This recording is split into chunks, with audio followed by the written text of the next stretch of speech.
चंद्रपूरवरून गडचिरोलीकडे प्रवासी घेऊन निघालेल्या ट्रॅव्हल्सचा अपघात झाला. यात 20 प्रवासी गंभीर तर 41 प्रवासी किरकोळ जखमी झाले. ही घटना सावली तालुक्यातील हिरापूर टोलनाक्याजवळ घडली. MH04 GP 1736 क्रमांकाची ट्रॅव्हल्स चंद्रपूरवरून गडचिरोलीकडे प्रवासी घेऊन निघाली. दरम्यान सावली येथून पुढे निघाल्यावर हिरापूर टोलनाक्याजवळ रस्त्यात दुचाकीस्वाराला वाचविण्याच्या प्रयत्नात ट्रॅव्हल्स उलटली.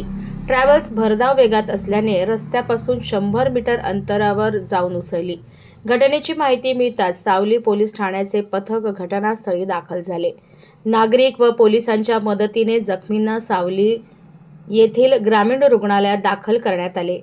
या अपघातात 5 प्रवासी गंभीर जखमी तर 41 प्रवासी किरकोळ जखमी झाले आहेत. यातील 20 गंभीर जखमी प्रवाशांना पुढील उपचारासाठी गडचिरोली येथील जिल्हा सामान्य रुग्णालयात हलविण्यात आले. विशेष म्हणजे याच टोल नाक्याजवळ मागील आठवड्यात अज्ञात वाहनांच्या धडकेत झालेल्या अपघातात 2 दुचाकीस्वारांचा जागीच मृत्यू झाला होता. सदर घटना ताजी असतानाच पुन्हा एकदा मोठा अपघात झाल्याने या परिसरातील वाहतूक सुरक्षेचा प्रश्न ऐरणीवर आला आहे.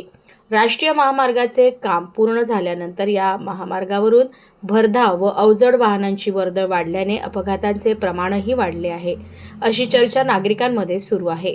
अपघातग्रस्त ट्रॅव्हल्सच्या चालकाविरुद्ध कारवाई होणार का, तसेच क्षमतेपेक्षा अधिक प्रवासी वाहतूक करण्याकडे प्रशासन लक्ष देणार का, असा प्रश्न या निमित्ताने उपस्थित होत आहे.